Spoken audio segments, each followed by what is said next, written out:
Hello,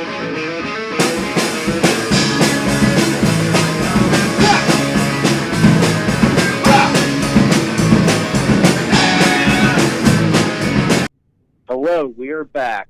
Welcome to this very spooky Coronasode Halloween special of Exit Music for a Film. I'm your host, Ken Perry. And again, I'm joined by Quad City's killer himself. Ladies and gentlemen, Bill Bittner's here. Bill, welcome back to the show. What's up, man? Did you just refer to this as a Coronasode? Yep, it's the second Coronasode that's out here. Unfortunately, the first one was back in April, and we've done nothing since. Okay. So anyways, fuck those 6 months or whatever, we're back for our Halloween spectacular. Hell yeah. What's going on, Bill? You know, just living in Iowa. It's exciting as always. Chris? Dude, Iowa is, I saw somebody spit on someone at a gas station the other day. That's how exciting Iowa is. Wonderful. Yeah, that's legit the most exciting point of my year was one guy spit on another guy at a gas station. That doesn't sum up 2020. I don't know what does, so. Well, it's Anyways, people out in Iowa are so much more polite, though, that it's like seeing someone spit on someone out here is like the equivalent of seeing someone shoot someone in Pittsburgh. Right? It's just like, oh, damn, it's going down. Yeah, with that. Well, Phil, we're here today to count down our top 5 horror picks for 2020. Yeah. Here to give some good recommendations and even, go over some of our favorite horror movies of the genre of all time. All right, yeah. That's a special every year. So how are we doing this with who starts? So yeah, guests go first. Bill, why don't you spark it off with your number 5 pick? All right, so my number 5. So like I told you before we started recording, I didn't necessarily pick my 5 favorite horror movies. I watch too many horror movies to really have like 5 favorites. Right. What I tried to do was kind of span eras and subgenres within horror. So these aren't necessarily my 5 favorites so much as 5 movies that I thought, whether it be their franchise or the time that they came out, would be worth conversation. I like the strategy. And for the viewers and listeners, I went with what on that day were my top 5 of all time, I guess you could say. So, yeah.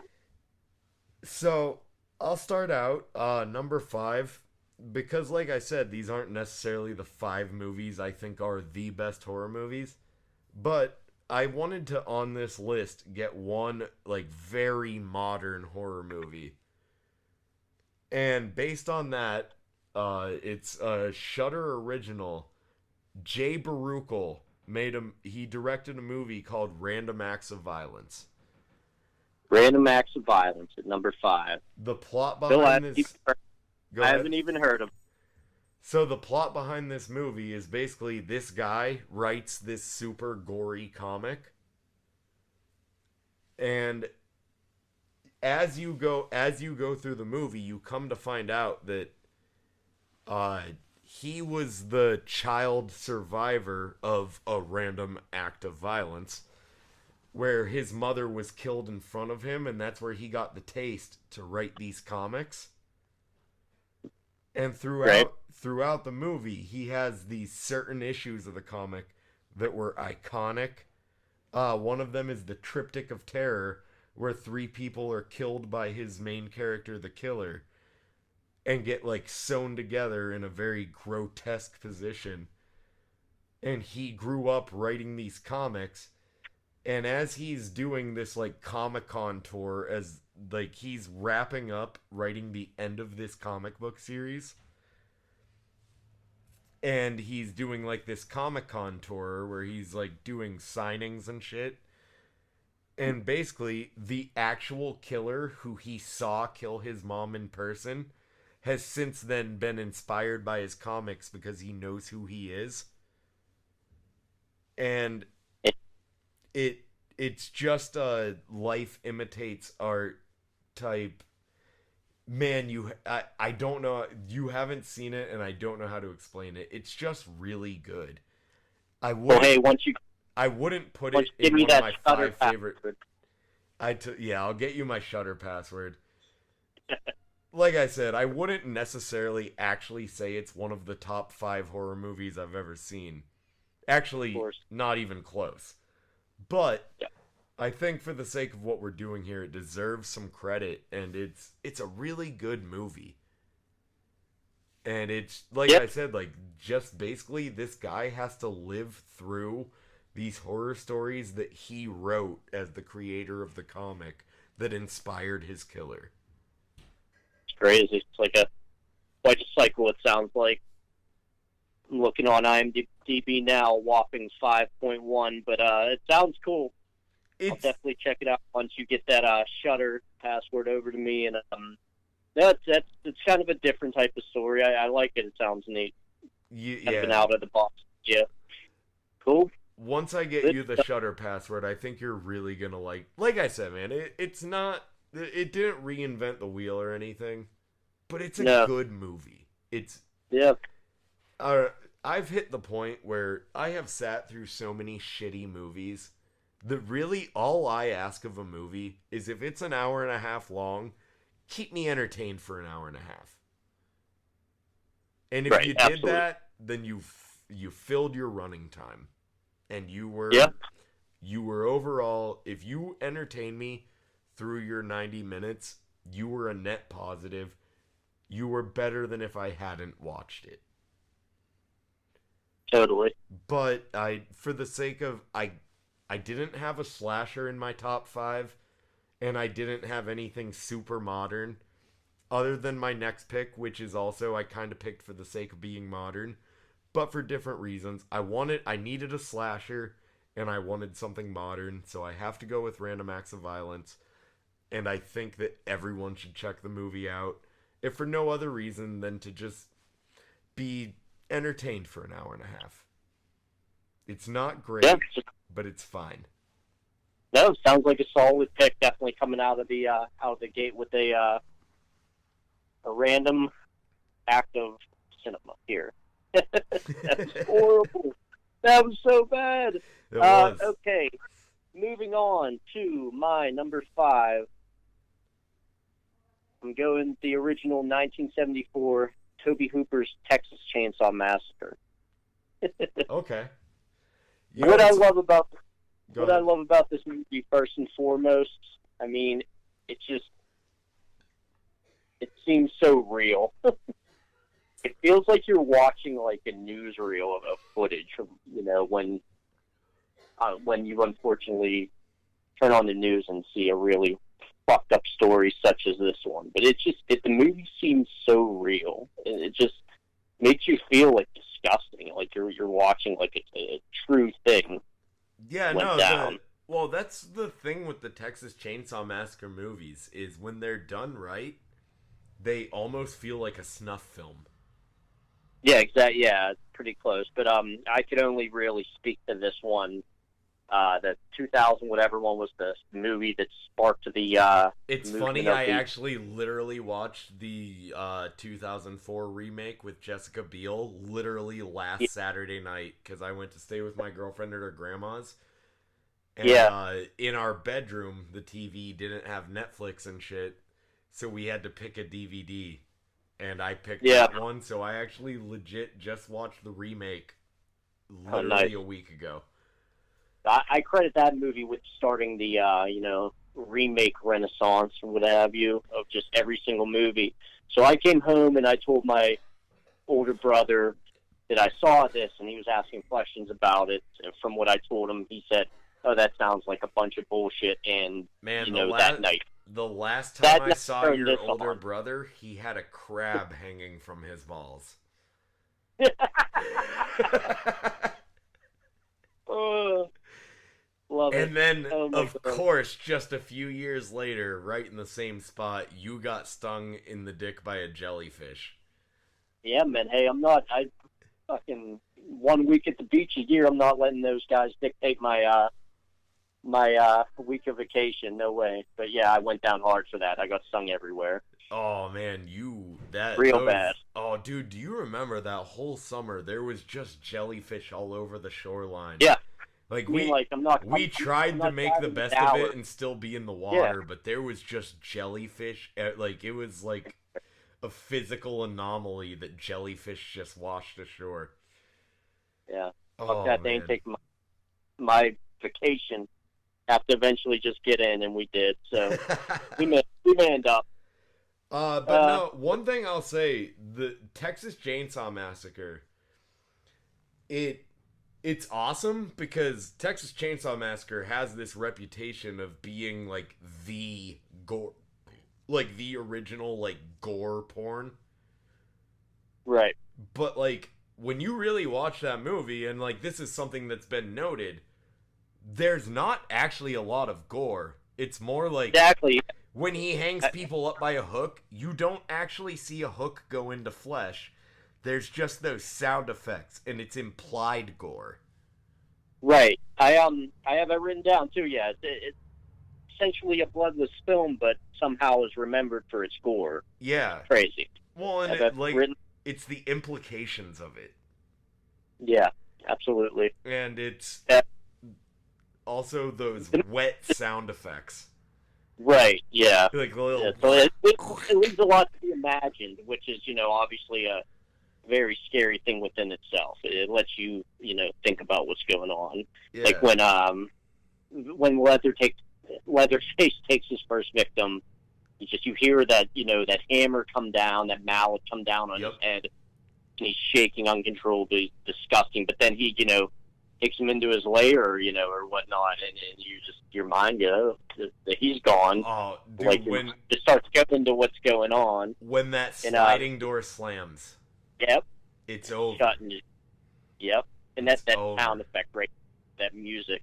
Yeah. And this movie's very much about the villains in their world. It's not often that we spend so much time with the villains in a horror movie like this, or at least not back in the 70s like that. It just made me.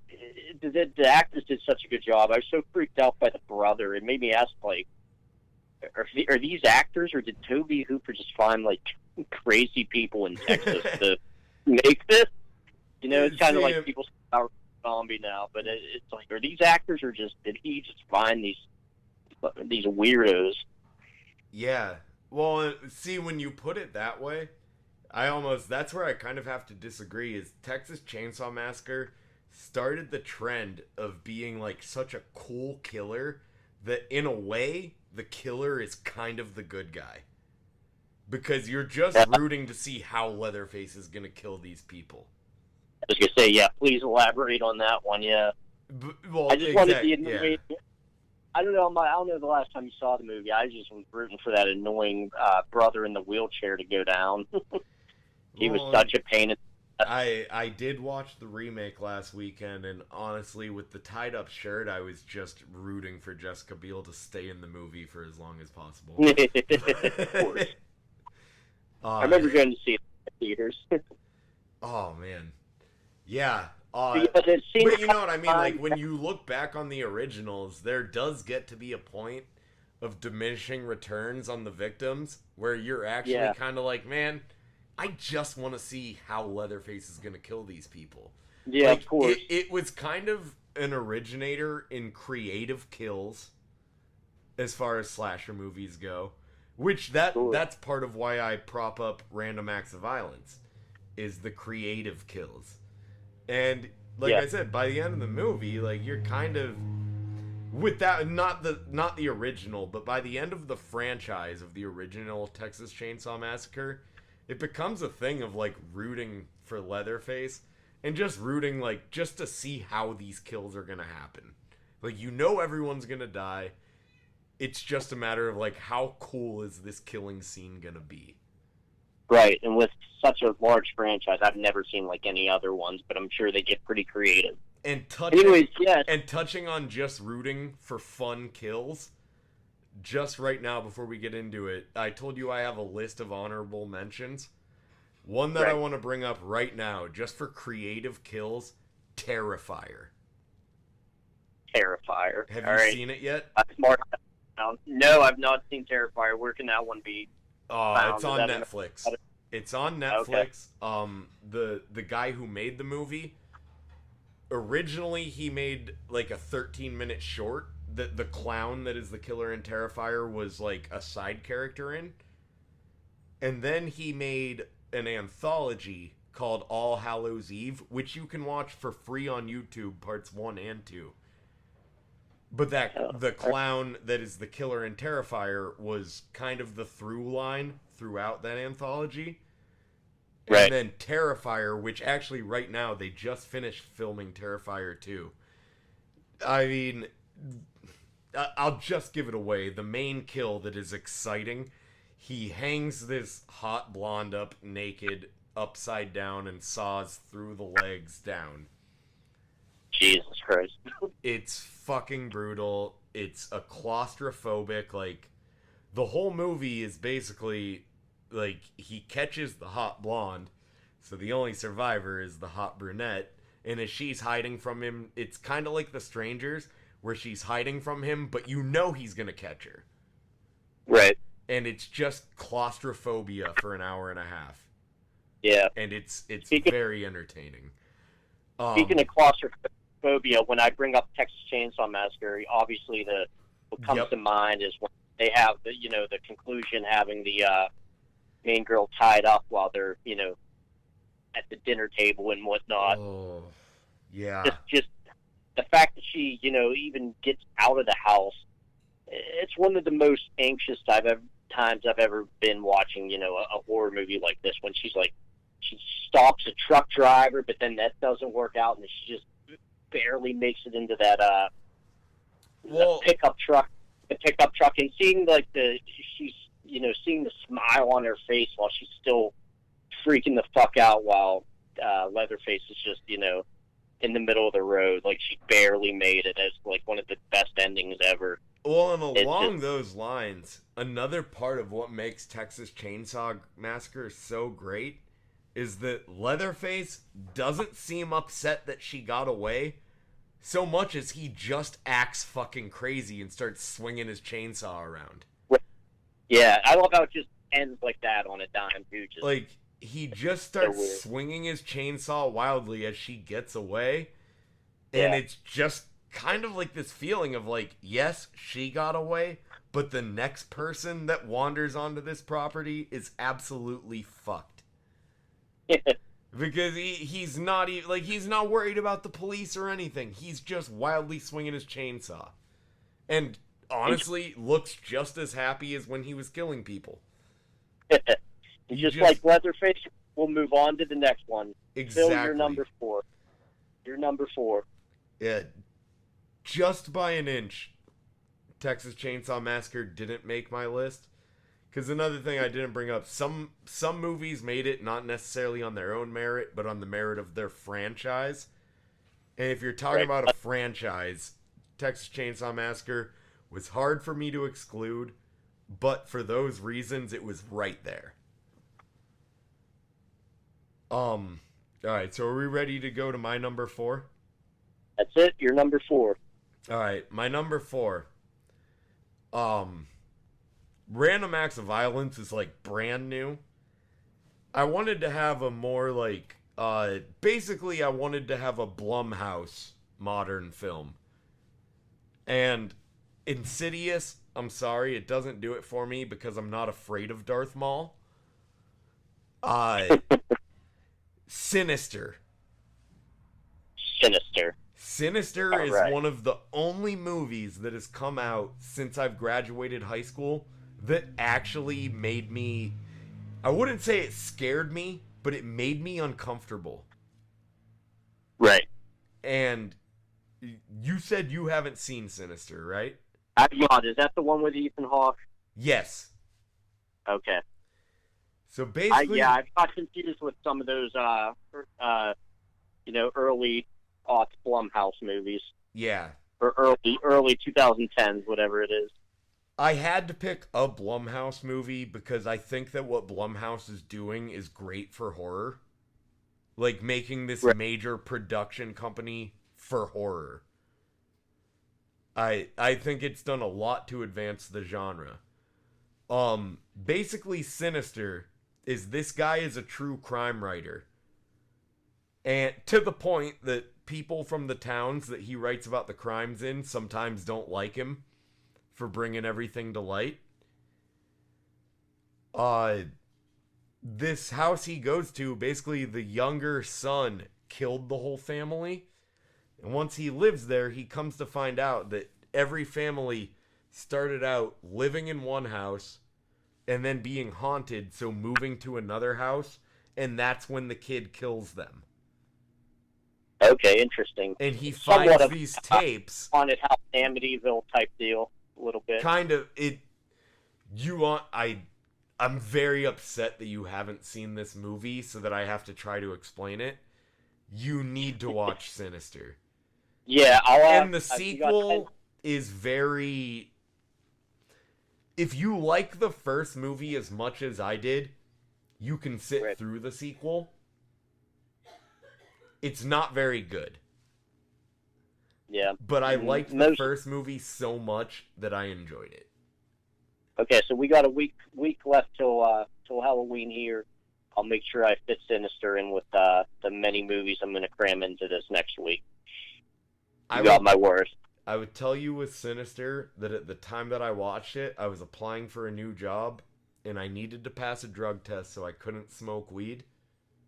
And then I got the job, and this is like 5 years ago. I got the job, passed the drug test, so I had a window that I could smoke weed. I got super fucking high and watched this movie, and it creeped me the fuck out. It's a very well done. The first Sinister is a very fucking well done horror movie. It is, I would argue, the best Blumhouse movie. Because I think that Insidious sucks. Sober? Did you watch it sober since? I actually, yes. Just recently, so right now I'm going for the union job, so I had to quit smoking weed again. Bummer, but laws are laws. So it holds up. I just rewatched Sinister and its sequel sober with my girlfriend about a month ago. And yes, it still made me uncomfortable. At this point in my life, there's really no such thing as a scary movie. But Sinister still had it well enough to make me uncomfortable. And I got fidgety. Yeah, absolutely. I hugged my dog a little tighter. Yeah, I'm gonna get to Sinister definitely sometime this week. Absolutely, Perfect. It's on Netflix, by the way. Oh, nice, easy. All right, what's your number 4? Good. Brings me to my number 4, which is, I'm gonna throw a curveball in here. You think I'm crazy, but my number 4 is a remake. After all my shit talking of remakes, in my top 5, I have a remake, and that is Evil Dead. Okay. I have, not as a specific film, but as the franchise, Evil Dead is my number 3. And that's because I think that remake is the best horror remake. Agreed. I'm very glad we agree on that. And that's coming off of someone who just referenced Jessica Biel in the Texas Chainsaw Massacre remake. Right. To be fair, there's no Jessica Biel, and that's a downgrade. But, dude, that remake is so good. I love it, and I remember seeing it in the theaters. Me and a film major I lived with in college went to see it like opening night, like at like midnight or whatever, and it was such a good time. This might be the last movie that I saw multiple times in theaters. I'd have to think on that, but I definitely saw this multiple times in theaters. I'll tell you how excited I was to see this movie in theaters. I got in a fight with my stepdad, and got kicked out of the house and was homeless. I still had $15. Even homeless, I had $15 to see Evil Dead on opening night. Holy shit! What a plug! That should be on the DVD. Just when you buy the DVD, that should be on the back of there. I didn't know where I was gonna sleep after the movie, but I made sure I got there, and it lived up to it. And also, man, in the first one, that scene, the guy that cuts himself with the glass. That's a chick, and that's the scene that I highlighted as well. Yeah. That was the hot mix chick. Yeah. They did it subtly. Off. It was kind of a Texas Chainsaw Massacre thing. Like the implied gore. You don't actually see her do it. Yeah, but it was so built up. I had kind of a panic attack in the theater. And you hear that noise as she's doing it. It sounds wet.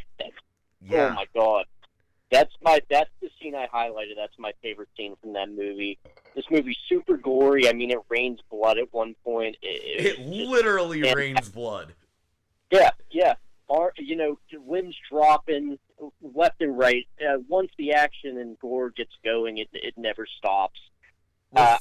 Since it would have been my third and it's your fourth, let's tie this all into your fourth, my third. Just evil for me. I was gonna go number 3, Evil Dead as a franchise. Something I wanted to speak on before moving on is something I did find. People tend to really not like when remakes mess with the original story. Of course, I mean, elephant in the room. No Bruce Campbell. Fucking no Ash. What do you do? But I did like that they made the story arc of I thought it was a solid move that they brought that girl up to get clean and go cold turkey on the drugs. I thought that was solid, and that helped when shit starts getting weird and she starts seeing things, it kind of they did make it so that both things happened. If you pay attention, Ash's car from the first movie is parked behind the cabin. So it is technically a sequel. So it does kind of say both things happened. Okay, very interesting. Well, anyways, I like that trope of they were taking her up there to get go cold turkey and whatever. Yeah. She starts seeing shit, and they obviously thought it was all in her head, and that kind of slowed them down and been able to get help. What I liked about that movie is because Ash was such a badass in the original Evil Deads that I went into that movie being like, okay, so which character is going to come out being Ash? Right. As that movie goes on, first it looks like it's going to be her brother Billy. I think her name was Mia. Was it Mia and Billy? Yeah, you're right. Wow. Okay. So first, Mia's brother Billy looks like he is shaping up to be the new Ash. And then as it goes on, he eventually gets killed, and then she becomes the new Ash character when it starts literally raining blood. Which, by the way, I do, for the sake of keeping up the lore, I have some issues with that. But it's fine. It was still a great movie. It gets a little foggy if you're trying to apply the same rules from the original Evil Dead to the new Evil Dead, which is kind of fair to try to apply the same horror rules because the car is there. It's kind of acknowledged that both things happened, and it kind of breaks its own rules. The whole raining blood thing was kind of out of nowhere. It's pretty metal though. But what I like about it is that they kind of combined, in a way, every character in the movie has their own moment of being the new Ash. I guess you could say that. Yeah. I don't know, as the kids put it now, maybe being Ash isn't being a character so much as it's being Ash is a whole ass mood. Is that what we're saying on social media these days? Ash is a mood? Ash has always been a mood, though. That's really just my way of aggressively letting out that I fucking hate when people say that. But anyways, yeah, no, dude, just as a franchise, and to go off what you said about it as your number 3 overall movie, I wouldn't put any of the Evil Dead movies in my top 5. But as a franchise, I don't think I can do a top 5 without bringing it up. I mean, Yep. Evil So Dead has gone. Evil Dead has done. The original Evil Dead is horror. Evil Dead 2, first of all, is basically a remake of Evil Dead. Like, it rewrites the entire story of Evil Dead. And then it adds comedy to it. And then from there, they went to Army of Darkness, which is just a straight up comedy. Right. Like, Agree. Evil Dead, Army of Darkness, Ash vs. the Evil Dead, the series, all of it has combined to be just this amazing horror and comedy. And one of the properties that blend them the best, I'd say. yeah, as a franchise, I have to give it number 3 because all the movies are good. None of them, like I said, by themselves, none of them is in my top 5. But for what the franchise became, Evil Dead is absolutely top 5. And agreed. And what's the best franchises that out there? And you said I liked that remake. I think I saw that remake 5 times in the theater. Jesus. Yeah, well, I was coming off a DUI with a suspended license, so, like, every girl I met, I was like, let's go see this movie. Yeah, I took Kaylee. She wasn't too happy with me. At least she knew what she was getting into. I was taking girls who had never met me yet in person. Just be like, yeah, how about you pick me up at my mom's house, and we're gonna go see Evil Dead.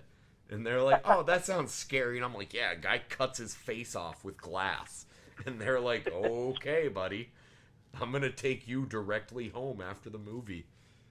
I got a lot of dates out of Evil Dead, but I got approximately 0 second dates out of Evil Dead, the remake. Oh, shit. All right, moving on to my number 3. We're in our top 3s here. I guess yours is already done. Oh, I hate it. My number 3 is The Exorcist. Let me tell you my first experience with this movie. It was with your 2 cousins. Yeah. And your cousin Nick came home with it from Hollywood Video with their mom. My actual response to this, we were, 10, 11, 12 years old. So my actual response, I was no more than 12 years old, which is how old Reagan was when this, that's the age of her in this movie. Yep. You can't do that, was my response when he rented this. I'm telling you, that's dead true. I was never more scared of watching a movie for the first time, like, wow, in the viewing experience. See, it's funny that you say that, because you were, well, Sal and Nick are respectively 1 and 2 years younger than me. And then I was the next year, and then you're 1 year older than me. And it's funny because for horror movies, I specifically remember the time that you kind of forced all 3 of us to watch the Amityville Horror. That sounds like me. I don't deny that at all. You legit would not let us leave your house.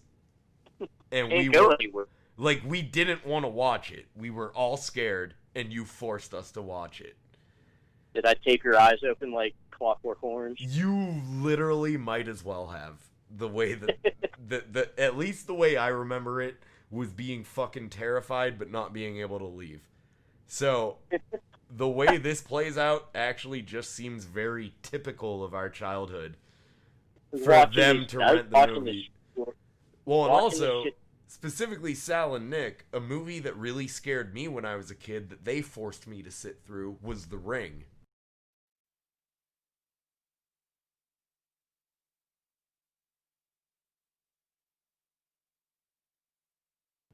Scared the absolute dog shit out of me. And I remember not wanting to watch the movie anymore, but being like, "Oh, I'm watching it with Sal and Nick. I have to survive the movie, or I'm a bitch. Yeah. If That I was can't, if I can't get through the movie, I'm a bitch." That was my thoughts with The Exorcist. I said, I guess I'm just gonna not sleep for. Man, And it's funny that you look at it that way, because having grown up with Sal and Nick and sat through other movies we were all scared of, it was probably everyone in the room felt the same way. Right. Of like only watching because they had to. Only watching because if you don't, you're a bitch. Yep. What was wrong with us? Too early for this stuff. Something that just gets under my skin, I hate it so much, is just people that say, it doesn't have to be the scariest movie ever. I think it's definitely up there. That's my opinion. I just hate when people say that this isn't a scary movie. It just pisses me off, because it fucking is a scary movie. Yeah. You got to admit that it's diminishing returns, though. And The Exorcist in 2020, if you're talking to someone that watches modern horror movies, effects have gotten so much better that, like, it's really not very scary nowadays. I think I have that in my notes here. The makeup in this movie was unbelievable. Because that's what I was going to say. No, man, still, that looks under the scarring and the coloring on her and shit, dude. That looks real. Like, that looks legit. And they make movies now. They've made a couple. Like, there's at least a couple more Exorcist movies of recent times, and there was like a show, and I've seen that, and it's. Did you see the show? It looks overdone and it looks fake, dude. This looked real. It was like. Okay, did you see the show? A couple episodes. Dude, the show was great. The show was better than any of the sequels. The show got me back into The Exorcist and got me to watch the original again. See, the thing... Right. Also, this isn't the movie's fault. Part of why the original is not scary at all to me anymore is that the puking scene, at this point, it's well known that it's pea soup. Split pea soup, yeah, of course. Okay, well, when you watch it knowing that, you can definitely tell that it's pea soup. I've never tried pea soup, and I didn't try it before this movie, but I will never try it because of that movie. Okay, well, first of all, it's delicious. Is it? Who eats pea soup? Like, who picks pea soup as their soup? Anyways. Yeah. Don't judge me. Split pea soup? Are you serious? Yeah, I mean... You've legit never had a good split pea soup? I've never had a pea soup, yeah. Alright, you need to come visit Iowa, and I will make Miranda make you a good pea soup. That sounds wonderful. Let me hop on a plane right now. Yeah, dude. I guess pea soup in Iowa. There you go. I guess later in the week, one of my nights are going to consist of watching Sinister and eating pea soup, huh? You know, shut up, Ken. One thing I got to bring up about this, though, is I would have loved to have been around for this theatrical release of The Exorcist. Because you hear the stories, I'm sure my dad's told me, and just I know other, adults that have said it. My sister, actually. Yeah, it's actually on Shudder. There is a documentary series called Cursed Films. And right. The first episode is about The Exorcist. Yeah, and my mom took my sister to see it in theaters when she was 6 years old, which is just fucked. And my dad said it, he saw it in theaters and people were running out. There's actually this YouTube video. Audrey was the best. There's a YouTube video that I found. I don't know if it's in the actual, First Movies documentary, but it's just this YouTube video of someone filming inside a lobby of the, theater, and it's just a bunch of people keep coming out, and people are crying, saying, "I just fainted." They're drinking water, sitting down. You gotta find this video. It's live. There's people crying and shit. It's so amazing. I would have loved to have seen this in theaters and just been around. It was the original horror movie that was so fucked up that people couldn't sit through it. And absolutely, it deserves its respect for that. That said, Oh my god. it was 40 fucking years ago, and Yeah. I'm sorry, man. Like, I am in the camp of being like, I respect The Exorcist for what it was at the time it came out. I do not find that movie fucking scary at all. I think it very much holds up. I think it's scary in the sense that, like, when I was like 10 years old, the mere reminder that that movie exists would be enough to keep me from sleeping. Yeah. But once I hit like 15, that movie wasn't scary anymore. That said, no morality or ethics to it. No morality or ethics attached to it whatsoever. exactly. Like, again, I make up effects. There's multiple scenes that just fuck me up. That the one that was that first head turn. That was it for me. Oh, At that moment, I was like, I'm not sleeping for quite some time, I guess. the fact that they added the sound effect of hearing the neck cracking when she did it. Yeah, right. It's just, there's so many scenes in this, and just little, like, Easter eggs and whatnot. You see the demon Pazuzu's face, like, in a bunch of stuff, and just that movie it's one of the ones that really got me. And that I series, think watch the entire series. It's good. Yeah, I might have to revisit. But yeah, just to end out here, that's just one of the ones that get to me, and I will forever respect it as being pretty high in the horror pantheon for sure. Yeah. All right, what's your number 2? See, it's funny. I didn't actually list mine. My number 2, only because I want to save my number 1 because it is my all-time favorite. Number 2, this is one where we're talking more about the franchise than the specific movie. And also, I wanted to branch out and have some tentacles to my choices, to reach out into things. I had to go back to the 70s. Alien. Jaws in space. Dude, I mean, to this day, even Prometheus wasn't bad. And Alien Covenant kind of sucked, but man, the original 2 movies, Alien and Aliens. I mean, that's the first one was the only one that was actually a horror movie. But first of all, It's the best one. It does the redirection of, you think that Scarrett's character is gonna be the main guy, and then the next thing you know, he's dead, and now Sigourney Weaver's the only one left. Yeah, that was an awesome turn. At the beginning of Alien, you think Tom Skerritt's the main character. I hope it's Tom Skerritt, because I might be wrong about the name there, because I don't know much about that actor. Other than that he was in some good shit. I'm pretty sure it's Tom Skerritt. I don't know. But it builds up, and he goes by Dallas in the movie. It's all set up for him to be the hero, and the next thing you know, he's part of the nest. Right. And it's only Sigourney Weaver. It has the classic, the cat jump scare. Of course, it might have originated that. Maybe not, but it certainly uses it. I read an article the other day about how far the cat jump scare goes back, and there was a book written in the 1800s that used that. Holy shit. Yep. There was a book from the 1800s that had that same thing, and he goes to the corner. It was just the cat. Might be a little less effective in a book, but yeah. Yeah, so the cat jump scare actually goes back to 1800s literature.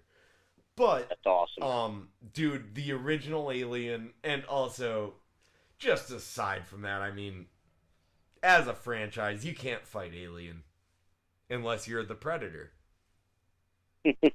And with QAnon being as crazy as they are, it's not a popular time to announce yourself as a predator. So I would say that Alien wins.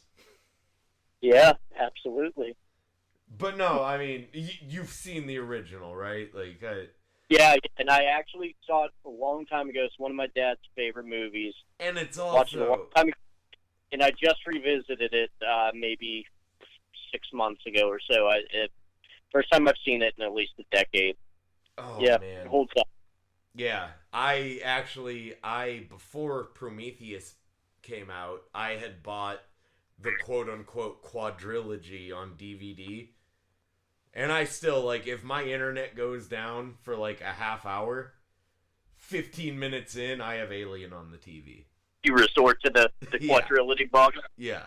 I like it. I fucking love those movies. They're.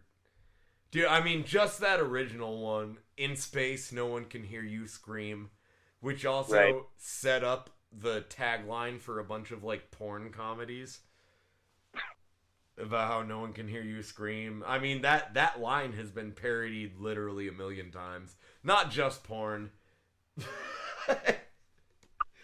God damn it. Not just porn. But, Great Ridley Scott movie. That along with Aliens, obviously, like you said. But I did not see 3, and is there a 4th? You know, Alien 3 was the first David Alien Fincher 3 director. sucked. Yeah. That's The David first Fincher's two movies, the first Alien is one of the greatest horror movies of all time. The sequel, Aliens, is one of the greatest action movies of all time. Alien 3 sucks. Exists. Yeah, it's a movie. I'll give it that. It's a movie. I'll skip. It's fine, but I can't sit through that movie without dozing off. It's still fine, like I enjoy watching it, but I doze off.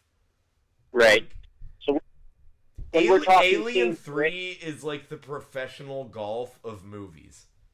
You know, like when you're hungover and just struggling to get through the day, and like just golf being on the TV is great because you can take a nap and you wake up and it's like nothing happened. Oh, it's the greatest. That's what Alien 3 is like. And then the sequel to that, Alien Resurrection, is like that, but worse. That's when it starts getting into the newer times, right? That's like the first. Oh, that's when it dives into Ripley gave birth to a half alien, half human baby. It gets fucking weird. But then Prometheus came back and kind of like made up for a lot of the dumb shit they did. And then Alien Covenant takes that further, explaining how the monsters from Prometheus became the xenomorphs from Alien, and it kind of bridges the gap. They still need one more movie if they really want to fully like make that make sense. I don't know, man. I love those movies to a fault, to where it's like, yes, Alien 3 and Alien Resurrection, which would be Alien 4, are fucking just straight up not good movies. But the first two movies are so goddamn good that it makes up for it. And then the retroactive sequels from Ridley Scott with Prometheus and Alien Covenant kind of help, but in some ways also make it even more convoluted. And what I'm waiting for them to do is to do what Halloween did and make a new Alien 3 that pretends that everything after the actual Alien 3 didn't happen. You know what I mean? I love that. That's a slap in the face. I love it. I really think that is a franchise that could benefit from doing one of those sequels that pretends that the other sequels didn't happen. Right. That's cool.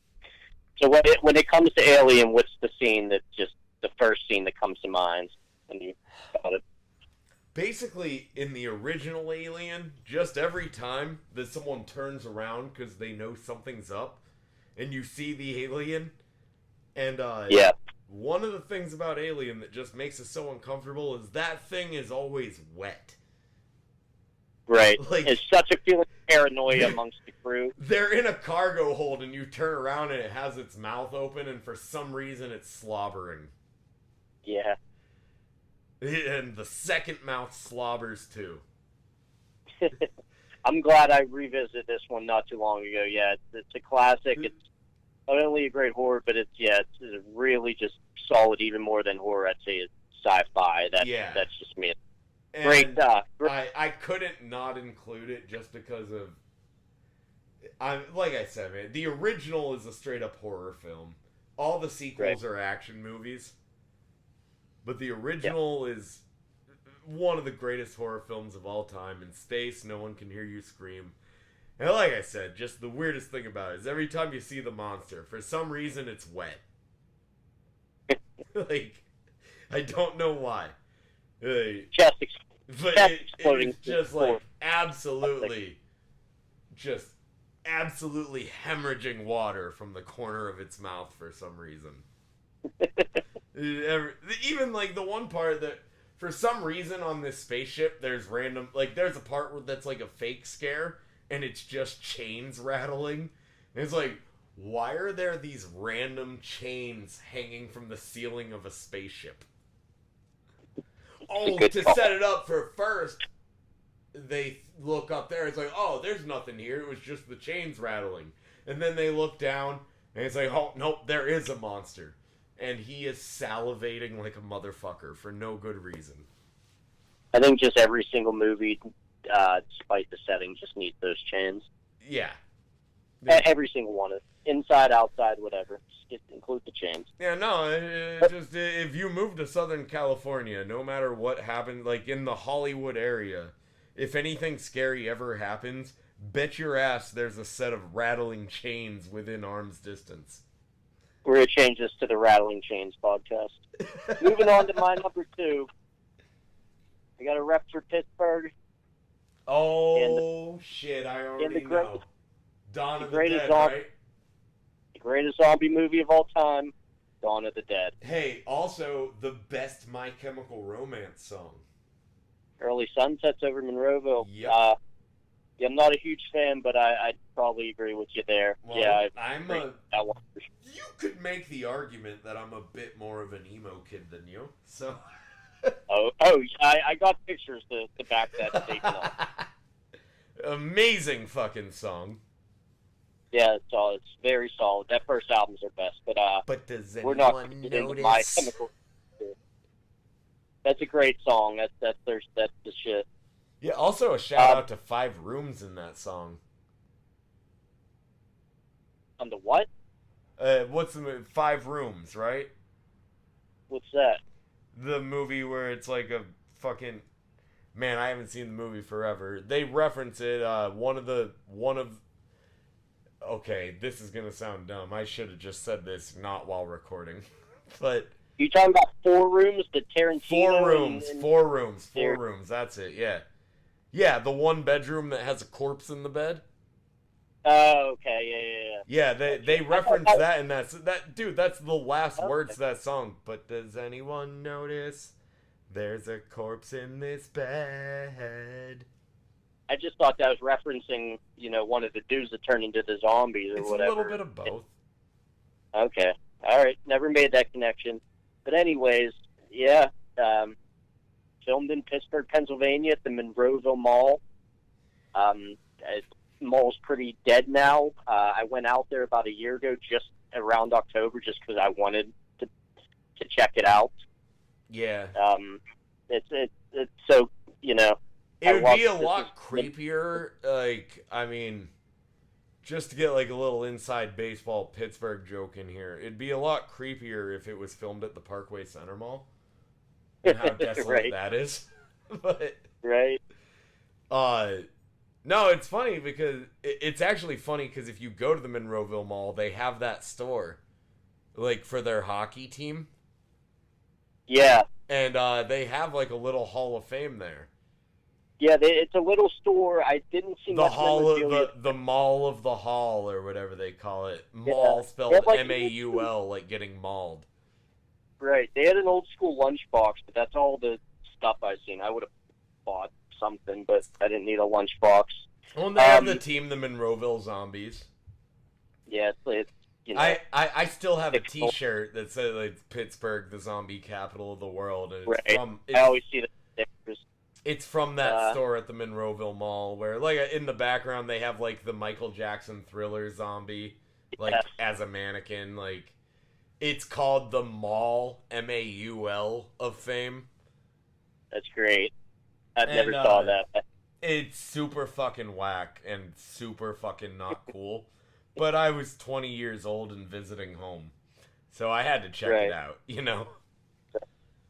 They also, that same mall has the world's largest terrible towel made of Legos. I wasn't aware of that either. Yeah, that mall is beat and far away, so we don't tend to frequent it. It was great because last time I visited, I took Miranda there, and there was a lot of stores to go to and shit, and have a good time, but nobody got in our way, because no one was fucking there. Yeah. I love it set in the mall. You know, it's like, when you think of the mall or like at holiday times, it's, a happy place. Yeah. One of the happiest places on earth, and it's just changed into hell. Like, a huge shout out to Romero for, just like the satirization of consumerism with this, movie makes. They just talk about it. They're like, why are they still coming here? And it's like they doing what they remember doing when they were alive. It was a special place to them in their lives. On that note, that actually touches up on all the things that My Chemical Romance brought up in that song. Yeah. Like, yeah. I mean, really, just zombie movies, and this is the only Romero film we have on the list, and I feel like he's deserving of his own conversation, but, like, it really is. He took the original Zombies was like White Zombie, where it was based on the South American, like, someone blows a fucking plant in your face and it makes you just cooperate. Yeah, it's more voodoo based. But bet your ass will be doing a Romero focused episode in the future. The undead version of zombies, as Romero created them, I mean, he really does, like, as much as it's, like, just a horror movie villain, he really does make political statements with this monster he created. Yeah, with each installation, the franchise. He's not subtle about it. Like, in the remake of Dawn of the Dead, he shows, like, Buddhists dropping to their knees as an example of, like, zombies. Remake, did he? If you watch the original, or not the original, the remake of Dawn of the Dead. Yeah, did he have anything to do with that? Yes. I believe, give or take a few films, he had a lot to do with at least, like, being consulting in the movies until, I think the first movie where he broke away was around 2008, Diary of the Dead, the first found footage one. Right. I believe that he at least had a toe in the water. And I could be wrong on this. Just to throw it out there. I did not think he was involved in the remake of Dawn of the Dead at all. And I'm pretty sure he was, dude. I'm pretty sure he had something to do with the fast zombies. I guess we'll have to look at it. And by the way, that's another thing that movie deserves credit for. The fast zombies. What, the update, the remake? Yeah. Was that before 28 Days Later? Oh, that's later? right. You were going with the original. It was around the same time. Since I love the original so much, the remake don't do much for me at all. Really? Yeah. Not really, man. See, to me, the remake was what got me into zombie shit. Yeah, it's too fast-paced, too many characters. In the original, it's just the four, and it's just watching them slowly kind of, like, go insane and lose touch with reality. Well, I'll just say this, like, including the remake, zombies have become so much of, like, a way that directors kind of satirize modern America that, right, of course. It kind of does become a thing where it's like, you're really beating me over the head with what you think is a subtle joke. Yeah. It's like, it's not subtle. It's not subtle. You're beating us over the head with us, but you think you're being subtle. Right. But in 68 and in 78, when these two, Dawn and the original Dawn of the Dead is fucking amazing. And like I said, I am partial towards... I think the more recent remakes are also great. But, right. I mean, yeah, no, that original Dawn of the Dead. And part of that is me being biased, like, going to that mall. Yeah. Like, just getting to stand on an escalator and be like, this is where they eat his legs. Right. You know? Yeah. No, I loved it. I was nerding out for sure. But yeah, I love the setting of the original. Just seeing a mall in the '80s. I don't know, for some reason, or 78 it was. Just seeing how the mall was back in '78 for some reason gives me this, like, comfort, even though I wasn't around for 12 more years following that, 11 more years following that. Just gave me some type of comfort, and I guess like yearning for like more like simpler times, I guess, where people just went to the mall like that, and the mall was thriving and stuff like that. Are you playing the card of the Stranger Things effect? Yeah, maybe I am. I can't explain it. I guess I really liked it. And this time around with Night of the Living Dead, was obviously black and white. With this being in colors, the first time we got to see the zombies, there's a lot of talk on, they looked really blue. Like Romero was going for like a gray or like more dead feeling, and then a lot of them are just straight up blue, and they look pretty fucking crazy, and it looks pretty bad. But along with that bad, I'll say this though: any zombie movie that is better since Romero did what he did, I don't care if they made it better. Good for you. Like, fuck yeah. But, I mean, he's the one that created that entire subgenre of zombies. Right. Like,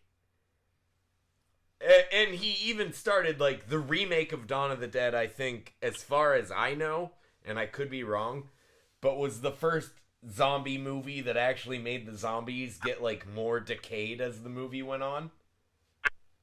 Yeah. But, like, anyone that does anything zombie-related now, it's like, you're standing on George Romero's shoulders.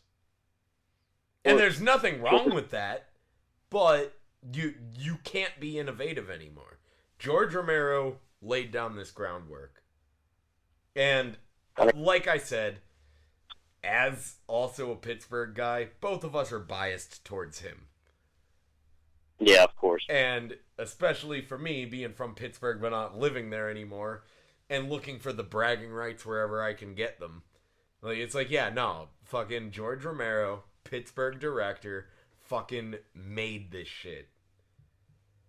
But, and a lot of people have, extended from where he went to make some really good stuff.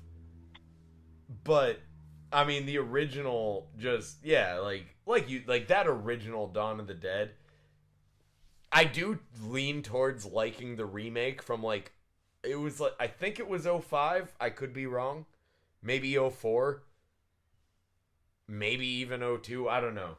I really like the remake of that, but, yeah, it doesn't have that, like, when he made that original Dawn of the Dead, well, and also before that, Night of the Living Dead and all the other shit he did, he was still laying down the groundwork for what the horror rules are with zombies.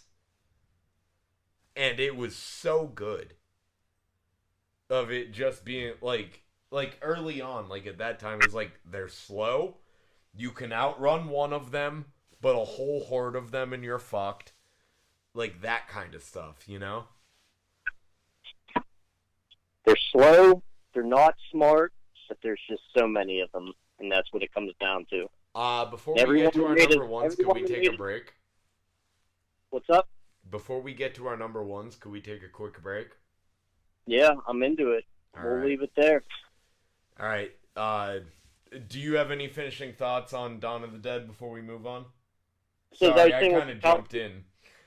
Yeah, the color created more gore. Obviously, Tom Savini did all the makeup, another Pittsburgh native.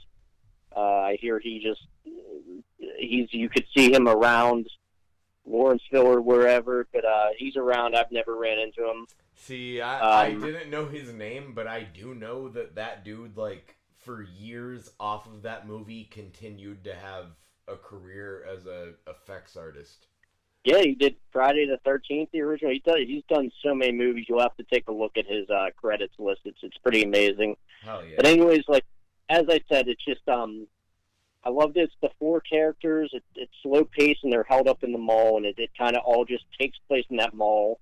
And what a better place to be held up during a zombie apocalypse? It's just like the perfect setting for me. I loved it. And again, like you said, being from Pittsburgh, I just it's probably a somewhat of a reason why I hold this in such high regard. Yeah. I just really, really enjoy this. It's the quintessential zombie movie, in my opinion. If you're from Pittsburgh and you like horror movies, you have a place of reverence in your heart for Dawn of the Dead. Like I said, I mean, you don't grow up in Pittsburgh and not go to Monroeville Mall at some point, We've all been there. Whether you're a fan of the movies or not, you just end up at some point being at that mall. Right, they need to make a bigger deal about it. They really do. And that's should be a historical land. Dude, the first time that Miranda came to Pittsburgh with me, I actually took her to that mall, and she was like, half the stores are closed. I was like, yeah, you're right, but the original Dawn of the Dead was shot here. Like, just trying to sell her on how we should move to Pittsburgh eventually. It was like, hey, check it out. Yeah, this shitty-ass mall, Dawn of the Dead, baby. It's crazy. I'm realizing, just as a teaser going into our numbers ones, I'm realizing both my number one and number two are from 1978. So I guess that makes 1978 the greatest year of horror in my book. It's funny that you say that because, for one, I'm pretty sure Alien came out in 79, so around the same time. That sounds right. For two, though, in my head, 89 is my favorite year for movies. Mostly because of Batman, which was an episode that didn't happen. But we're circling it. Yeah, but just in general, if you look at the awards for 89, and you look at the pretty bad, not contestants, the finalists for every award, 1989 had a lot of good horror movies. That's always been my kind of year. Horror-wise, I can't think. The only thing that comes to mind is Pet Sematary, which is perfect to shout out really quick as the one movie that just I can't do. The original Pet Sematary fucks me up for some reason. Really? And the number, it's just... You mean you can't do it like you think it's bad, or you can't do it like it fucks with you? Something about it fucks with me, and I don't watch it. If it's on, like, table, I get uncomfortable, even if I'm obviously flipping over to something else. Just knowing it's on fucks me up. It's just, I don't know, dude, I can't explain it. I don't know if it's a thing about death or something, but it's the one movie I cannot do. I don't know. All right, well, actually, I think let's leave it at that and take a break, and we will come right back and get into that.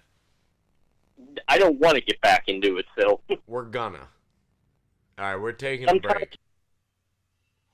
All right, we're back with our number one pick. Phil, I'm going to throw it to you. Your number one horror movie.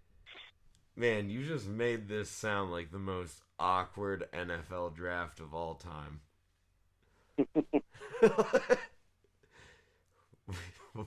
For future reference, we really need to work on how we come back from breaks. All right, number one.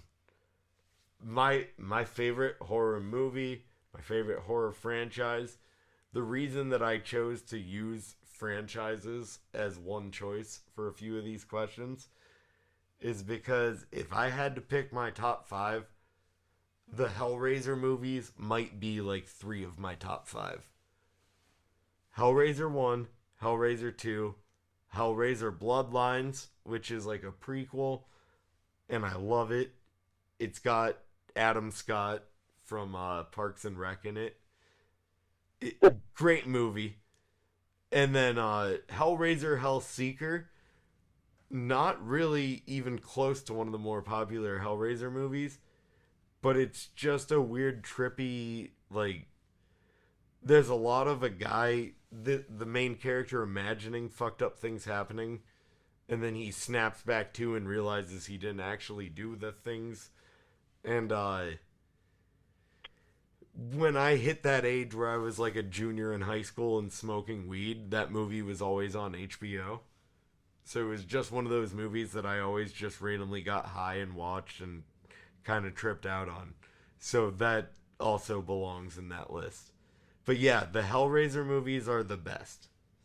You have Another not seen them, franchise you I've said. never taken part in and never experienced. It drives me crazy that you have not seen these movies. At It's least so funny. The other night I was looking for a nightly horror movie. I clicked on Hellraiser and I don't think so. I'm gonna go in another direction. It just always seems so out there, and it just not much of interest to me. But I do have to watch the first one at least because you need to it's watch. You need to watch the first one, and in short order, you need to watch the second because there's actually like continuity between those two.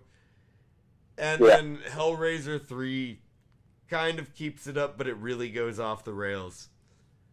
And then after that, every Hellraiser movie, some of those things, like, you could leave Pinhead out and it's still the same movie. You know, like, when people write scripts that were clearly not meant to fit into a franchise, but then they just incorporate the main baddie from that franchise and make it part of it. Right. It kind of gets that going after a while. But even then, the one movie, Hellseeker, even that one, like, where the guy just, like, half the horror is things that he just imagined happening. Right. It gets good again, even though it's clearly, like, that script was not made to be a Hellraiser movie. Right. How many are there in this series? Like, ton of them? If you add, since now Doug Bradley is not Pinhead anymore, and they've made, I want to say 2 Pinhead or Hellraiser movies without him, I want to say those were numbers 9 and 10. But I could be wrong on that. That's off the top. I know there was 8. I believe the 8th was Hellraiser Hell World, where it's like an internet thing, and it was made in like 2004? I'm guessing. Yeah. Since then, I know they've made Revelations, and I forget what the most recent one, but they are talking about doing an actual reboot, not just shitty sequels. Right. But, man, the original Hellraiser is amazing. The second since it's your number one, along with Sinister, I'll be watching it this last week here before Halloween for sure. Yeah. If this episode gets 50 listens on the next episode, I will give my Shudder information on the episode. Sounds good. All right. We're going to make that happen then. We're fucking hawking for those listeners. Anything else to touch on for your favorite horror series of all time? Man, I really wish you had seen these movies so we could actually talk about them. I think what you should do is watch the first 2 movies, and then as a second Halloween special, put an episode out where we talk about Hellraiser. Well, we'll definitely reconvene once I see at least the first one, and we will discuss, even if it's prior to getting into a different conversation. It just really bums me out that my number 1 movie is something you haven't seen and we can't really get into. I know, it's fucked. That's on me, though, right? Yeah, you need to see more movies to do this podcast, man. I mean, it's Hellraiser, really? Dude, live in Iowa, you'll have so much free time. You'll see every movie ever. That's how I get by. Hey, I'm working on it. When you live in Iowa, you have a lot of free time, and you watch every movie you've ever fucking heard of. So move out here with me, and within 2 months, you'll have seen every movie. Sounds like a plan. All right, I guess what's that's your my number 1. My overall favorite horror movie of all time has to be John Carpenter's Halloween. Okay. Innovating, it's simple, and it's a classic story, man. A child commits murder and sentenced to the insane asylum. He escapes 15 years later on Halloween night. All right, Come on, man. That's also awesome that that's your choice because it branched off so many times in the sequels. No, we're not getting anything. Hold on. I want to ask, what's your favorite timeline? And you get 4 choices. A, the timeline where Halloween 3 is Season of the Witch. Dude, I don't care. I love that movie. Yeah, absolutely. 3 more days till Halloween, Halloween, Halloween. Silver Shamrock. So that's one. All right. B, the one where the next occurrence is Halloween 4. C, the timeline where the next occurrence is after Halloween 2 is Halloween H2O. Pass. Or lastly, the timeline where the next Halloween movie is the one that came out in 2019, I want to say. Maybe 18. Danny McBride, Joseph Gordon-Green one. I guess I'll take that. I think that movie was amazing. I loved it. Yeah, I liked it, and I just liked the fact that they took away, everything except the original. They even took away the fact that he was Laurie Strode's brother and everything. Well, going back, I like the idea of making a sequel that rewrites all the shitty sequels you already did. That's why I lean towards. I mean, I brought up Alien earlier. I like the idea of there being a new Alien movie that pretends that Alien 3 and on didn't happen. Yeah, right. And they've talked about getting Sigourney Weaver and doing just that. That piqued my interest and got me to the theater for this Halloween movie, and I really did like it. I thought it was really good. It's probably the third best one in the franchise, but like I said, it ended with the classic Halloween trope of there's a split second where you don't see Mike, and when the camera cuts back to where he was, he's suddenly gone. Right. So of course. He might not have died, even though that man can literally get hit for 5 minutes in a row with a flamethrower, and they'll be like, yeah, but you didn't see him die. And of course, we got the follow up from Danny Green, Joseph Gordon-Green, and Danny McBride coming. Halloween Kills is coming. It was pushed back to 2021, obviously, but probably be back in the theaters for that one. But anyways, getting back to the classic, the original, 1978, true masterpiece. I mean, again, with this one, as like we said with Texas Chainsaw, there's honestly not a single drop of blood in this movie. Really? It's all about not at one. Yeah, if you go back to one. I knew that the gore in the movie was overrated. I didn't know it was also a bloodless classic, though. Yeah, exactly. It was all about just the terror and anticipation the whole time. Well, and again, the wet noise that horror movies have gotten so good at, where things just, you can close your eyes and the sound is gory. Right. And when I say terror and anticipation, the first thing that comes up is the music in this movie. Well, the music, the sound from John Carpenter himself is just, it's almost as scary as the actual film. I mean, it's up there. It has to be up there. Well, and the first person shots. It has to be one of the best original scores of all time, up there with, John Williams for the Star Wars and everything like that. Just that score is incredible. Yeah. Well, one of the most recognizable original pieces of the, film soundtrack or whatever, ever. Mm-hmm. I think Michael Myers is just the ultimate horror villain in my book, because, what makes it so scary for me, and what was so messed up in all the sequels and everything, it's just the fact that Michael was just a normal guy. In the original, he's normal size. Yeah. And go into I'm not getting in, and we're not discussing Rob Zombies, but the fact that just his motives were just completely and just simply unknown. Well, and from Dr. Loomis, he was just fucking evil. Yeah, he's pure evil, and there's no reason, no rhyme to it. That's what makes this movie, that's what makes him such an intriguing character. And that's why it's ruined when you try to give him backstory, or even make, Laurie Strode the sister and give him a motivation. Just the fact is just this movie standing alone, a killer stalking babysitters on Halloween. It reminds me of, when fucking Dahmer got out of jail and went to Florida State or whatever and actually did this. It has to be inspired by that, but it's just so fucking scary, and he's just always just in the background, and just it's just such a good fucking movie, man, and how the way it's just slow played and anticipation builds. It's my all-time favorite. I wanted to ask you, you're talking about sequels a little bit. How do you feel about the second one, Halloween 2? Because I'm a big advocate for that one. I mean, it picks up right where we left off. Same night and you're talking about the originals, like the original line, like I said, like the different lines you could, the ones where like it just went from 2 to 3 to 4.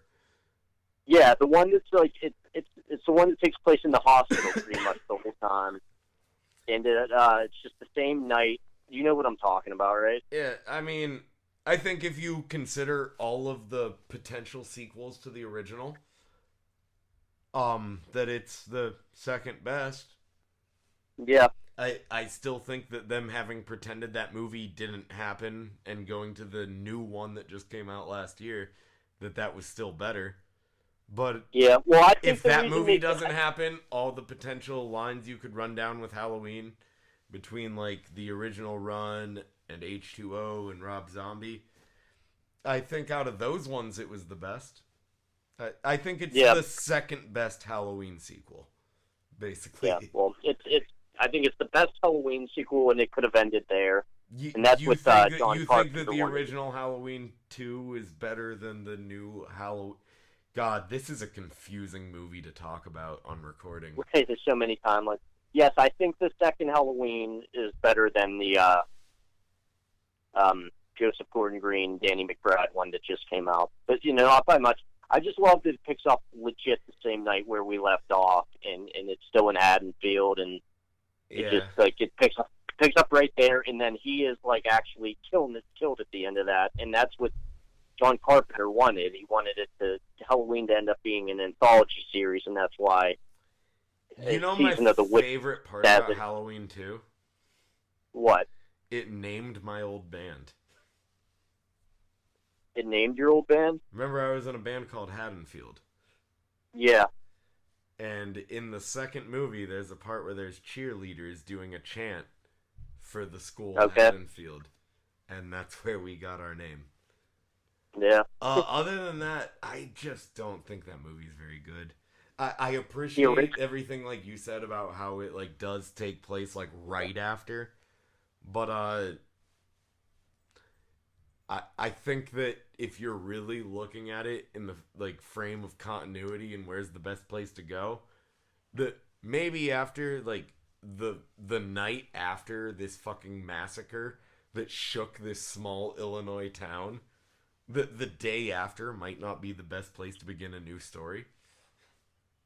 Yeah, well, it's still Halloween night going into November 1st. I get it. I just living in Illinois, if something like that happened in any small town in Illinois, living in Iowa, I know what the next day would be like, and it would not be like Halloween 2.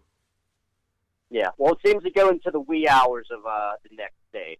Yeah. But yeah, so do you hold John Carpenter's original in high regards, and when we're talking about horror?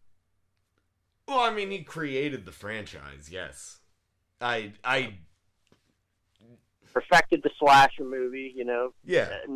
Numerous rip-offs, everything like that. I don't know for Halloween specifically, but just in general, I'm not feeling ballsy enough to fucking put John Carpenter on the B team of any category. Because, I mean, my favorite movie is They Live, which is John Carpenter. So I haven't seen that. Even his shit that is different, it's John Carpenter. So, right. While I don't think that he made the best sequel to Halloween, if we're talking about the original Halloween, I mean, no. You can't... The only better slasher film than Halloween is Last House on the Left, which was also John Carpenter. Smut. Complete and smut. Really not even a slasher, but like the way he did it, where like the good guys become the bad guys, like, because now the killers have to get out, and it flips the script, and like you almost feel Yeah. bad for them. But No way. again, That was well, and right. then even from then, and then John Carpenter. Never mind, that was Wes Craven. I was about to bring up Yes, that's what Scream. I said. Which, by the way, Scream is one of the things I want to say is honorable mention, because also Scream the Yeah, I agree. I series. second that. Have you watched the series? No, the MTV one. Okay, let's finish this up, and then we'll get into our shout-outs, and we'll talk Absolutely, about that's what I was just gonna say. Okay. But yeah, this is. I've seen this movie countless times. This is definitely my all-time favorite. This is probably, that. No, I'm the being original honest. Halloween, to me, it doesn't hit my top 5, but I can't argue with it being Yeah. someone's number 1. It's. I mean, you can't. Yeah, I it's perfection in ways for me. If I'm being really honest with myself, and it's probably one of my favorite movies ever. Honestly. Wait, hold And, up. One thing I wanted to say with Friday or with Halloween. Another thing, dude, that first person cam. It's the Yeah, first time and the any first of us kill. saw it.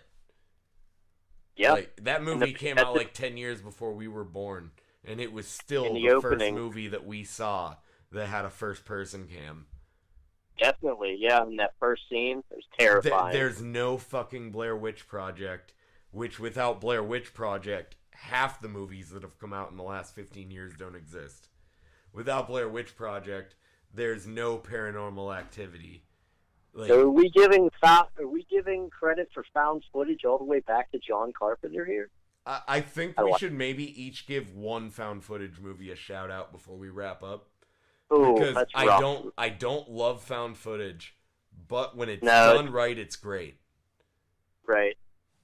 Anyways, yeah, it's my all-time favorite. And story that comes to mind about this movie is, I've seen this. This and Clerks have to be the movies I've seen the most in my life. If you're asking me, that has it's those two for sure.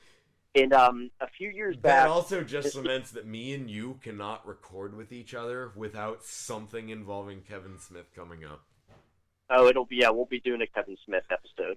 Okay. But I've probably seen this movie literally over 100 times. And one Halloween, small theater up in Dormont, the Hollywood Theater. Shout out to Hollywood Theater, Pittsburgh.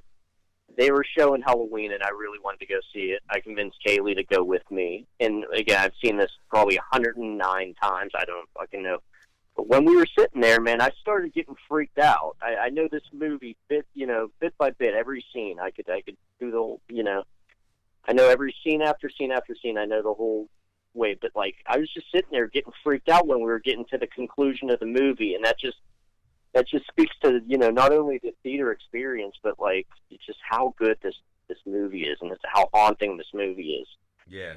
It's just he's the boogeyman, dude. He's truly it's my favorite franchise.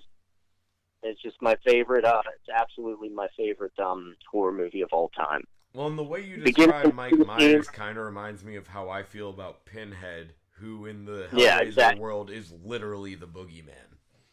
Yeah, I love just the small town setting of You just can't get away. Haddonfield, Illinois. Yeah. Yeah, it's just a solid setting. It's perfectly paced. It's a quick movie, honestly. It's probably like 90 minutes, probably a little bit more, but perfect pacing. Characters are great. I love it. It's all within one day, which is always a fun trope for me. And I have nothing more to say. It's just the quintessential, not slasher, but horror film for me. Yeah. And that rounds out my top 5. And that rounds out this episode of our top 5 favorite horror movies. Phil, I'm going to throw it to you. You seem to be watching a lot more horror films lately than I've been. I've been catching up on some old stuff, but you seem to be a little bit more in tune of what's coming out as of recent, especially with having Shudder that you're going to certainly share with your boy. Okay, but, so I'll start out with Shudder. Give us a couple recommendations of what we should be watching this Halloween. Things that are on Shudder. The first thing you're going to want to do when I get you this password, which we cannot legally encourage other people to do this. But I am going to give you my Shudder password. The first movie you're going to want to watch is Mandy. It's starring Nicolas Cage. It's on the list. He lives with this woman that he's in love with.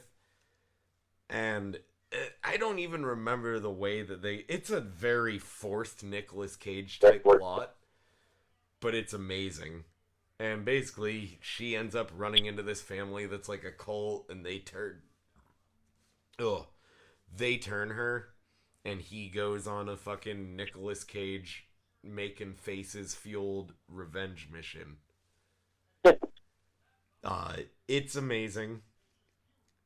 There's a movie on Shudder. It's a Shudder original. It's called Haunt.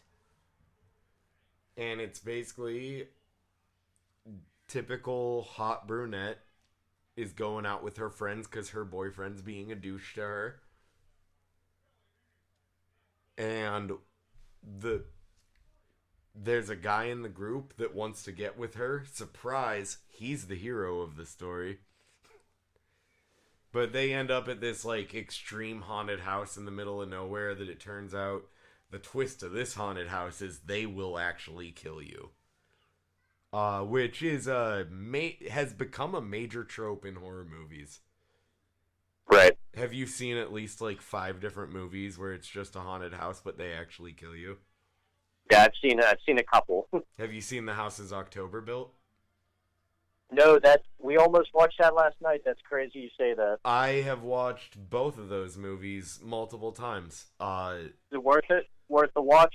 They're not very good, but they're fun. Okay. So I will actually say this to tie the way I just described. Actually, no. House is October Built is definitely worth watching. All right. Separately though, me and Miranda recently watched this movie on Shudder called The Color from Space or something. It's another Nicolas Cage movie.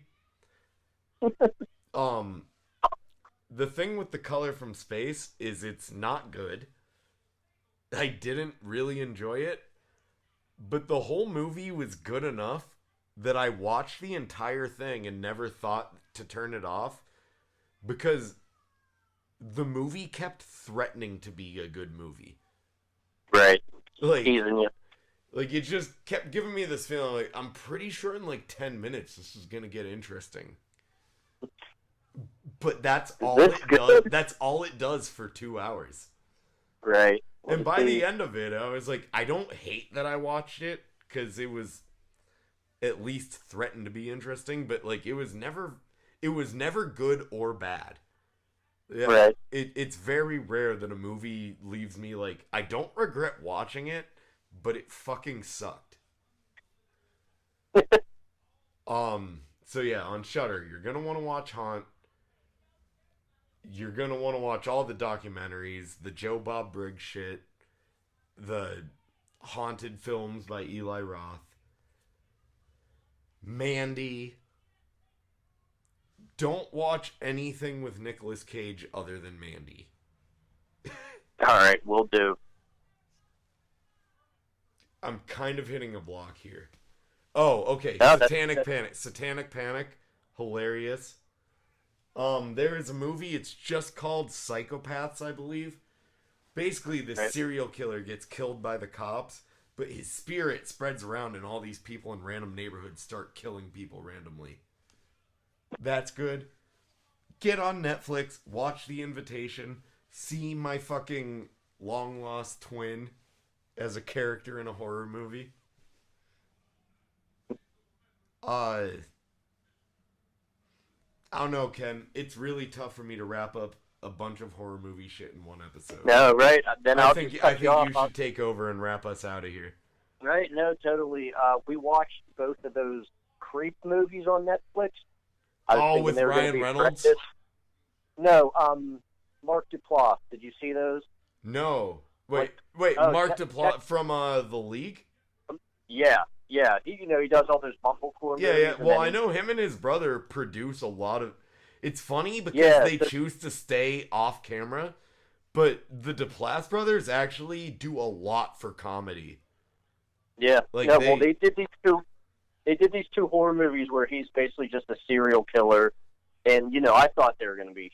I shit. thought Ryan Reynolds was in the first one. Must be thinking of something else, but yeah, we watched the second one last night, and it was another home run. I was pretty surprised. I mean, it's not the greatest movies, but I mean, I was surprised. They're pretty good. Have you seen? It's called Henry. It's the dude that was the racist brother in the first episode of Walking Dead.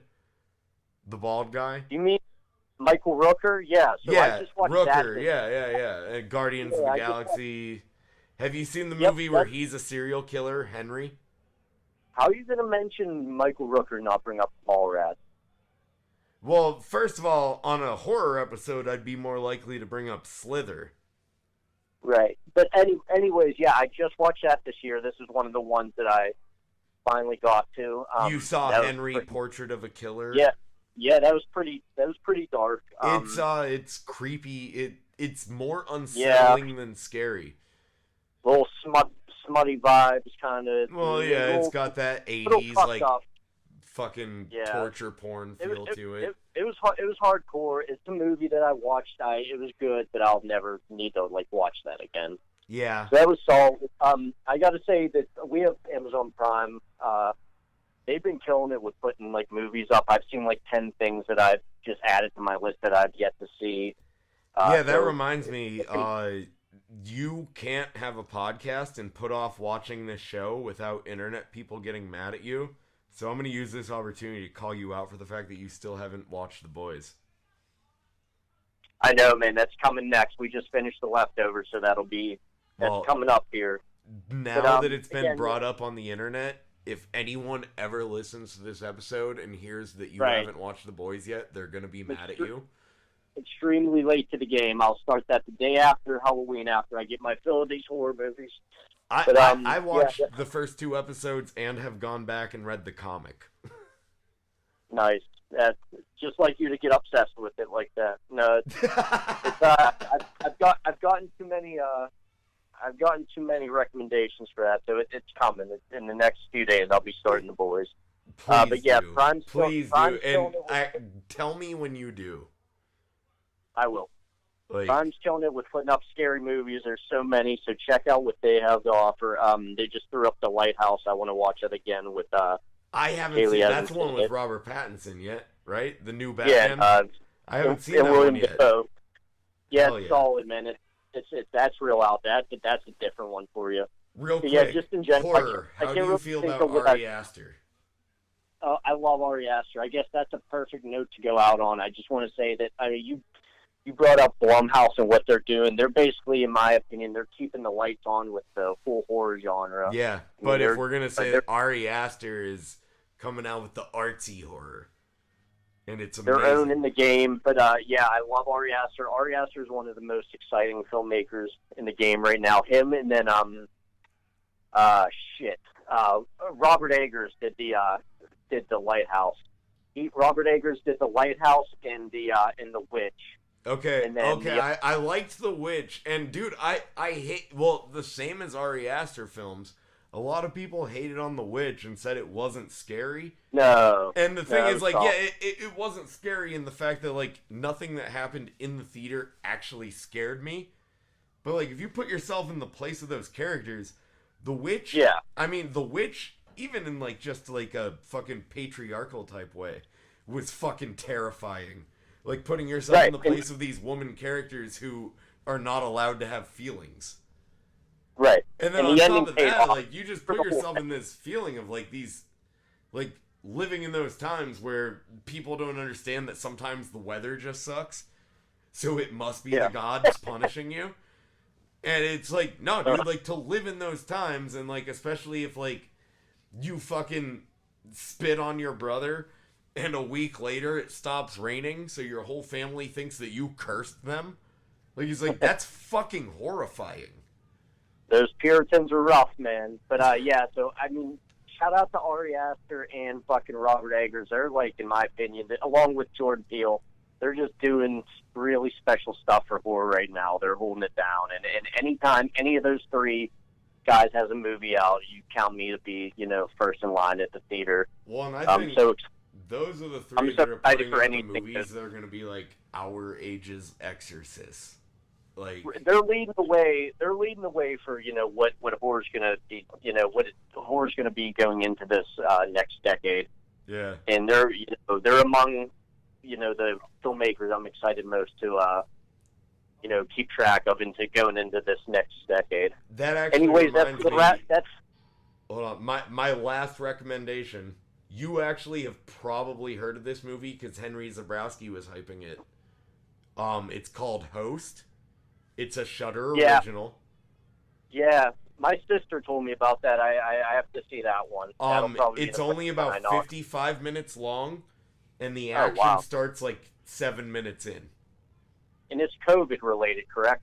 Yes, it takes place over a Zoom call where one of the characters had the idea to like do this like seance for fun. And one of the girls is honestly someone that me or you could relate to, just the fucking joker of the group. And it turns out that her joking around and fucking off actually invited an unwelcome spirit. And the action starts about 7 minutes in, and it's like you basically watch the whole thing through a Zoom call. Like, you know how the noise makes your screen take over the screen? Right. It all takes place on the girl hosting its computer. Like the credits are even like after the movie's over, like an arrow comes over and pulls up the credits. It's a nice little touch. You should definitely watch it. The action starts about 7 minutes in, and it does that thing where modern horror movies have this issue of, with modern CGI, you can make a fucking villain look very fucking scary. Yeah. If they're in the corner of the screen for a second. Right. Sometimes movies nowadays get too cocky with that. That was one of the scariest things about The Exorcist, was having that masked face show up for like a split second. Right. In the corner of the screen. That was terrifying. Nowadays, they make that a part of the movie, and then eventually by the end, the main character ends up having a showdown with that entity, and you actually see it like up close for like a full like minute and a half scene, and it's very obvious that this is just a dude with lipstick. And it's not scary. Like The Exorcist, if you actually pause it when it shows the demon's face on screen, it's not scary. It's a dude with lipstick and white face paint. But you know what I mean? Like movies nowadays, like they do this thing where like for the first 45 minutes of the movie, you only see the monster in the background, and it's creepy. But then the last 45 minutes, it gets actual screen time, and you see through the effects. Yeah, it's not scary anymore. Yeah, this was a really long way of me getting to this point. The monster in this movie, you only see it in literal split-second things. That's cool. I did manage to hit a pause on one of it, and yes, it's a dude wearing makeup. But you see it for so little that it's actually still creepy by the end of it. Right. The worst example, did you see the movie Mama? Yeah. Yeah. That monster is scary as shit for most of the movie. And then they have that big cliffside scene at the end where she adopts one of the daughters. And it's just like, yeah, this thing isn't scary anymore. I'm sorry, that was a big tangent. But that's a big pet peeve of mine. I hate when a horror movie has a very well-designed villain, and it's very creepy in the background, and they give it too much screen time, so it's not scary anymore. Hey, that's what we're here for. So, yeah, I just thought it was cool that they, it was innovative how quick they got with, what's going on, unfortunately, in the country, and they were able to make that movie so quick and put something out that was, of the time, not up at the time, but even of the moment. But anyways, that's going to wrap it up for us here. Phil, thanks for doing this with me, man. Yeah, I'm honored. Really appreciate it. Looking at the time as this runs up, I think this is the longest episode of your podcast. Oh, absolutely. I'm sorry for keeping you up so late. It's No, only man, 10 I'm for glad. me. Hey, man, I'm glad we did it. Yeah, man. All right, guys, that's gonna do it for us here at Exit Music for a Film. I can't say keep going to the movies, but keep watching movies, keep watching horror movies, and happy Halloween.